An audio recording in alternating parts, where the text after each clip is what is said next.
Dublin, Easter 1916. The rising was bungled terribly, costing many a good life. It had an air of a Greek tragedy.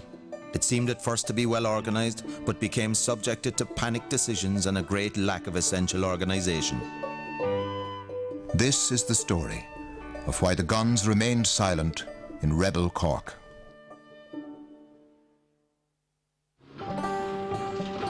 Cork City was an integral part of the British Empire, and it had a long military tradition. Not only Cork people joining the British Army, if you like, and being strongly associated with the Empire, but also British forces coming into Cork and being stationed in Cork. For example, James Cónal, leader of the Rising in 1916, his first time in Irish soil was as a young British soldier when he was stationed in Cork itself. Towards the end of the 19th century, you have a sort of a backlash against that to some extent. The Irish revival begins, the Gaelic League is founded, the Gaelic Athletic Association. You have a whole range of groups like the Cork Dramatic Society, for example. And so plays that were written specifically for the Cork Dramatic Society, such as Corkery's The Onus of Ownership, Terence MacSweeney's The Wooing of Emer, which was based on old Gaelic sagas relating to the glorious past, if you like. In April 1912, the leader of the Irish Parliamentary Party, John Redmond, successfully introduced the Third Home Rule Bill. This development was met with fierce opposition from the Ulster Unionists. And in September 1912, over 250,000 Unionists gathered in Belfast City Hall to sign the Solemn League and Covenant, pledging to resist the introduction of Home Rule. This was followed the following January by the formation of the Ulster Volunteer Force. The Ulster Volunteers were, as Carson said, an army to defend Ulster against Home Rule. And this was, without doubt, the first step on the road to the militarisation of Irish society. The Irish Volunteers was a direct response to the formation of the Ulster Volunteers, but it was also the brainchild of a select group within the Irish Republican Brotherhood. And these people had been convinced of the view that the Third Home Rule Bill wouldn't give them a republic, it wouldn't give them independence, it was only going to give them something resembling county council status within the British Empire.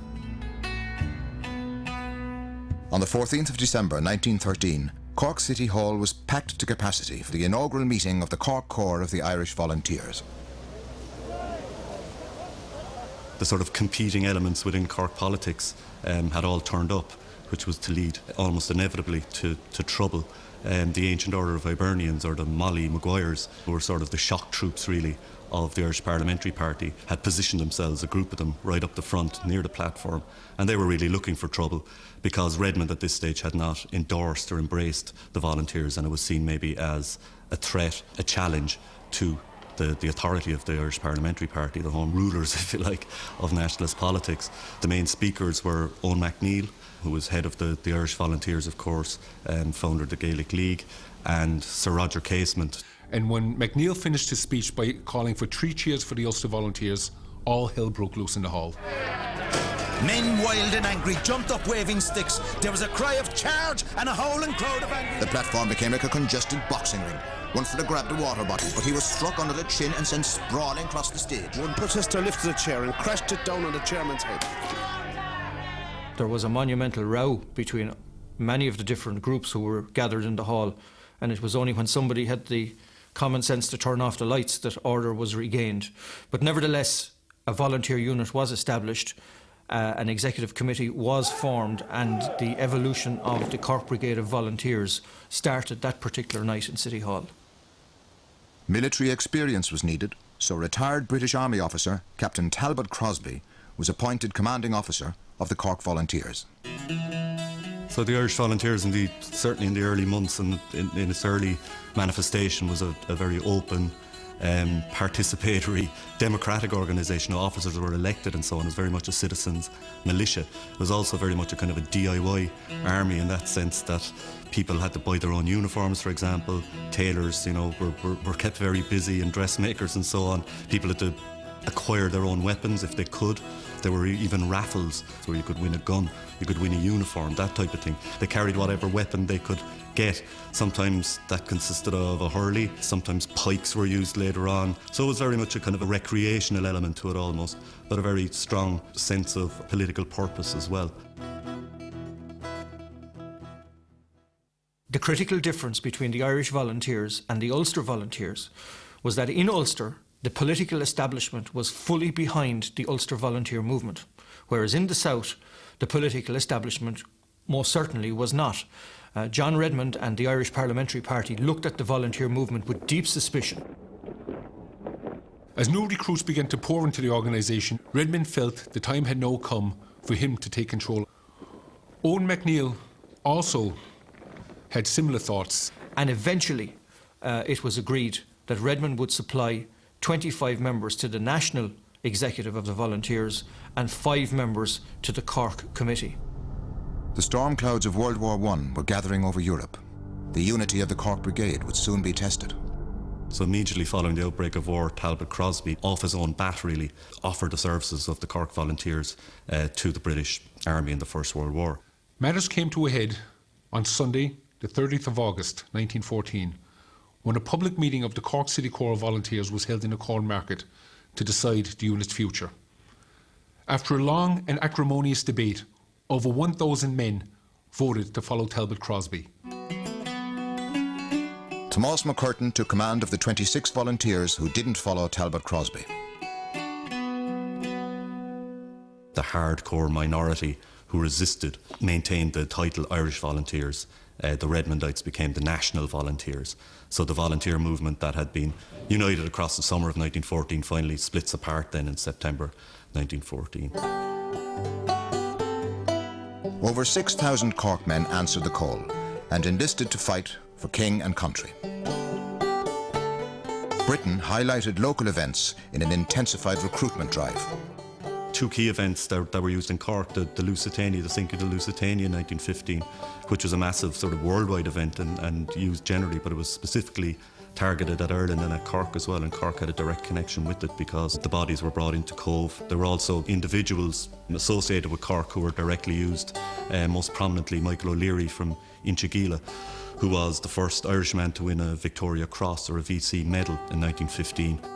Of course, at this particular time, it wasn't just those who took Redmond's advice who joined the ranks of the British Army. You had young people who went just for adventure, young teenagers who forged their ages and got in.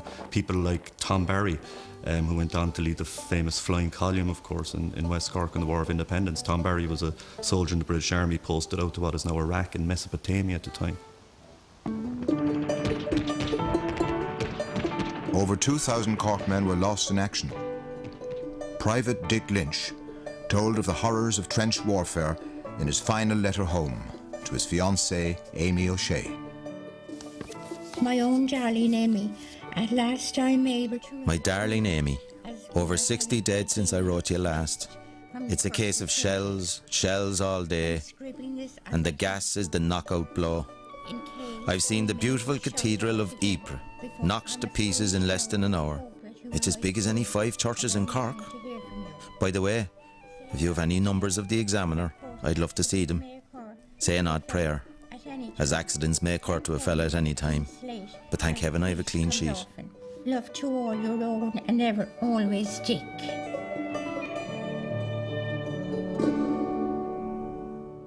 Ireland at this stage was a massively militarised society. Fianna Fáil and the Republican Youth Organisation, for example, the Irish Citizen Army, founded in early 1913 as part of growing out of the Dublin lockout, the Ulster Volunteers then, and then the 2 volunteer forces, National Volunteers, Irish Volunteers, the Ancient Order of Hibernians. Some of them became armed in the Hibernian Rifles, Cumann na mBan, the Women's Auxiliary to the Irish Volunteers.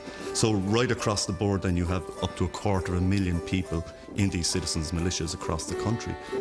Added to that then you have an armed police force, the Royal Irish Constabulary, and you have the regular British Army. All of these people were armed to one extent or another. All were training, all were mobilising, and all were following different political agendas. It was an extremely mobilised environment at that particular time. I suppose that every organisation has landmarks, and one of the big ones for the Irish Volunteers would have been O'Donovan Ross's funeral. They were going to pay their respects to a Fenian, one of their brothers in the IRB, and whilst it was a sad occasion, there was a great sense of pride and achievement among the volunteers. They came from all over Ireland, and of course my grandfather led the volunteers up from Cork. And this was, I suppose, the first time that units of the volunteers, the Irish volunteers, all came together in a public demonstration of military force. The Cork Brigade travelled by train to Kingsbridge Station and then marched from there to Glasnevin Cemetery to hear Pearse deliver the oration, which was chilling, and it resonated throughout the entire gathering when he said, "They think they have pacified us, they think they have solved everything, but the fools, they have left us, our Fenian dead." And it really had impact for those who listened to it and for those who went home to tell the story of what had happened on that day.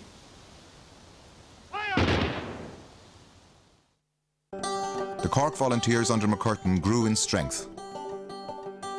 In Dublin, radical plans for the future of the volunteer movement were in progress.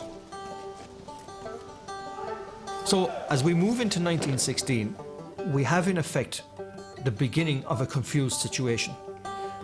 You have the military council of the IRB, who are also volunteers, planning an insurrection, and there's no question about that. They are actively denying that to Owen McNeill, who is the Chief of Staff of the Irish Volunteer Organisation. Now, in Cork, you have a situation where McCurtain, who's the brigade commander, is also in the IRB, but he's not in the same elite group as the military council. And his people on the ground are in the business of organising, training and trying to regenerate the brigade. My granduncle John Kent initiated the volunteer movement in Fermoy and Castlelyons and all that area, and with Tom Clark and Terence McSweeney, who'd come on board at the time, they wanted to look for people, young people especially, to become members of the volunteers. And to that purpose, they met the Kent brothers from Barnard. The two people who are most important are Terence McSweeney and Thomas Kent. They were the organisers and the trainers of the Cork Brigade of Volunteers. And in January of 1916, both of these were arrested and imprisoned for making a seditious speech at Ballyknoe village. Patrick's Day, just a few weeks before the Rising, you had the volunteers in Cork walking in uniform in the Patrick's Day parade. They were equipped, they were well turned out, and they were now a well-trained body of men. National Volunteers also attended that Cork March course, much depleted in numbers because most of their numbers had gone off to join the British Army and fight in the First World War. And to signify that, they had a number of boys holding roped off area to signify those that were gone, and they actually had a sign suggesting that this was the space where their comrades who were fighting for Ireland in the trenches, and that's where they would have been. And that was also a sort of comment on the Irish Volunteers, and very much part of that mentality that the Irish Volunteers were slackers. On the 3rd of April, Patrick Pearse issued orders for Easter manoeuvres. 6 days later, Roger Casement set sail from Germany with a shipment of arms. There was never any plan to take over Cork City. The plan involved going to Macroom, occupying the high ground between Macroom and Mill Street, blocking the pass of Caymanee, and then establishing a cordon line from there all the way to the Limerick border, behind which the arms could be landed securely in Kerry. That's what McCurtain was planning for on the 9th of April 1916.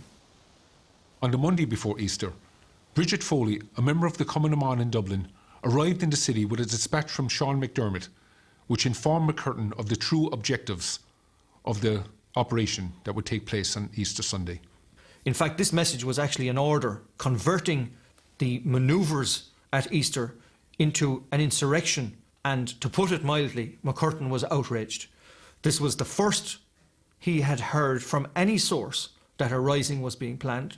He had not been part of the military council's planning, and he had genuine concerns for the capability of his unit if this was what he was required to do. 2 days later, Sean McDermott sent confirmation of the orders to Cork. McCurtain was no longer in any doubt that he had to mount offensive military operations. Problem was, he had no field hospital, he had no medical supplies, he had an inadequate supply of ammunition. The assortment of rifles and shotguns he had would provide no opposition to a conventional military force. Then, on the following day, what became known as the Castle document was released, which showed that the British authorities were on the verge of suppressing the volunteer movement. This document, however, had been forged by the Military Council of the IRB in an effort to prepare the volunteers for military action. McNeill thought it was true and responded by issuing his own orders, declaring that the volunteers would only take action in self-defence. And when this instruction arrived to McCurtain, he was totally confused. McCurtain was effectively now trapped between two parallel chains of command. On the one hand, he was the brigade commander of the Cork Brigade of Volunteers, answerable to Eoin McNeill as his chief of staff. And on the other, he was a member of the IRB, taking his instructions both from the Supreme Council of the IRB and from the Military Committee. He was in an impossible situation. When McNeill realised that he'd been deceived by the IRB, he cancelled all orders. On Good Friday morning, Eoin McNeill sent J.J. O'Connell to Cork with orders giving him complete control of the volunteers in Munster and declaring that all orders issued by Patrick Pearse were hereby cancelled. As O'Connell was on his way to Cork, both Patrick Pearse and Sean McDermott visited Eoin McNeill. They informed him that the German arms shipment was imminent and persuaded him that it was too late to stop the rebellion. McNeill dispatched new orders to Cork, instructing all volunteers to mobilise. From the point of view of Eoin McNeill and the volunteer leadership, the whole rising was based upon the arrival of the arms on the Odd, accompanied by Roger Casement, of course, in the submarine. Now, the arms didn't arrive, the ship was intercepted. Casement arrived early, 2 days early. He had no radio communication with the boat. He didn't know what was going on, basically, and Casement and his companions were arrested when they arrived on the 21st. The Odd then was scuttled. So basically, the whole operation was scuttled in that sense. When news reached McCurtain early on Saturday morning that Casement had been captured and the Odd had been scuttled, his problems began to multiply. Nevertheless, he decided to obey the last order which he had received, in this case, McDermott's order, informing him to mobilise on Easter Sunday. This led McCurtain to respond in frustration. Tell Sean we'll blaze away as long as the stuff lasts. And on Easter Sunday morning, 1,029 members of the Cork Brigade of Volunteers mobilised for military operations. Then at noon, the volunteers formed up outside the hall in companies under the command of Sean O'Sullivan, who marched them over to the West Cork railway station at Capwell, where they bought tickets for Crookstown. When news reached Dublin of Casement's capture and the loss of the arms from Germany, McNeill sent yet another order to Cork, cancelling the rising. Believing that the national rising was now completely cancelled, McCurtain took the only option which was open to him and decided to stand down his unit. Sean Murphy, the brigade quartermaster, had been left in charge of the volunteer hall in McCurtain's absence. Murphy was aware that the volunteers all over the county had been stood down, and there was little chance of mobilising them at such short notice. He decided that the only option open to him was to place the volunteer hall in a state of defence. Returning to the city on Easter Monday evening, McCurtain and McSweeney went to the volunteer hall, where they met Mary Perlow, who was from the Dublin Cónal, and she handed McCurtain a note which was scribbled on the flyleaf of a notebook. Signed by Pearse, it said, "We start at noon." The problem was, noon had long since gone at that stage. As news of the violence and destruction in Dublin filtered back to Cork, an angry crowd gathered outside the Volunteers' Hall on Shear Street. Many people, especially business interests and those with families serving in the trenches, did not want a rebellion to take place in the city. This is very critical in the context of what support McCurtain could have expected to have had if he had mounted some form of rising or insurrection at that particular time. The Lord Mayor, T.C. Butterfield, contacted Brigadier General Stafford, the General Officer commanding in Cork, and suggested that before the British attempt to capture the Volunteer Hall, he should be afforded an opportunity to meet with McCurtain and to negotiate some sort of settlement. They were in a no-win situation. So the Bishop of Cork came to Thomos to try and negotiate a peace treaty whereby it would see no actual physical action being taken in Cork. The difficulty that Thomos had, he told the Bishop, was that if they were attacked, they would stand their ground and defend their hall, but that he didn't intend to actually start any action. While all of this was going on, of course, the British Army were actually moving in to surround the Volunteer Hall. Artillery was deployed on the hills of Granabraher, and a number of machine guns were mounted in the roof of the Malt House, which was directly across the road. So as the week went on, McCurtain's options began to diminish significantly. And by the end of the week, all he could do was negotiate, because there was absolutely no prospect of mounting any successful military operation. It was a very difficult time in Thomas Davis Street. On one hand, you had my grandmother with her young family and her elderly mother staying in the house, and yet she knew that things were extremely serious in Shear Street. She knew that Thomos was surrounded, so she was in turmoil at home, and yet she had to keep the home fires burning and keep some sort of normality for the children. As a commander, Thomos was in a very, very difficult situation. If he started action, he was condemning all his men to death. Eventually, in the early hours of Saturday morning, negotiations were finally concluded between McCurtain and the British authorities. The terms effectively were that there would be no confiscation of weapons, no information would be leaked to the press. There was also the idea of an amnesty then, that if they didn't take any action, that nothing would happen to them. Now, the British broke the agreement, essentially, as we understand it. The guns weren't given back.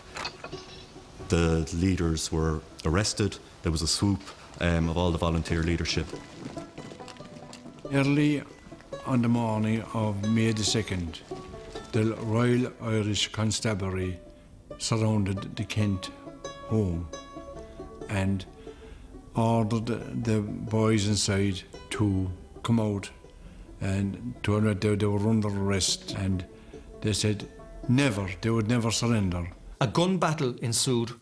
Chief Constable Rowe was killed. One of the Kents was also killed, but the remaining brothers were arrested. They were brought to Victoria Barracks in Cork City. They were court-martialled on the 4th of May, and Thomas Kent was executed on the 9th of May for that act of armed resistance.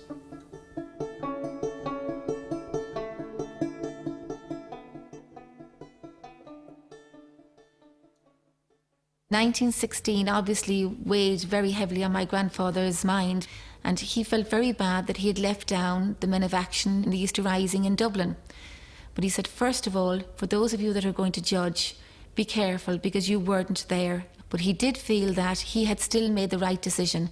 So the fact that Cork didn't take part in the Rising per se led to a lot of sort of soul-searching feelings of guilt, the pain of Easter, I think Terence MacSweeney called it.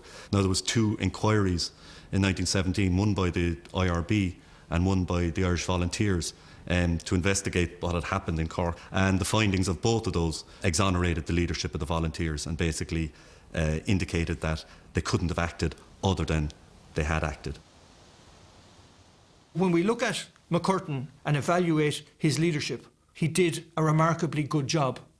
In the first instance, McCurtain received 10 different conflicting orders. He made the right decision on Easter Sunday morning when he decided to demobilise his brigade, because he already knew that the German arms shipment from the Odd was lying underwater at the mouth of Cork Harbour. He made a second right decision when he got back to Cork on Monday night, because by then the element of surprise had been completely lost. And had he mounted any kind of military operation at that time, the British Army would have dealt with his small force in a very systematic manner. And without doubt, any volunteers who survived that particular bombardment would have been court-martialled and would have been executed, as happened to Thomas Kent. And the other thing that he did was that he retained intact the Cork Brigade of Volunteers to go on and play what was a pivotal role in the War of Independence. If McCurtain had got it wrong in 1916, none of that would ever have happened. And then history would be a different story.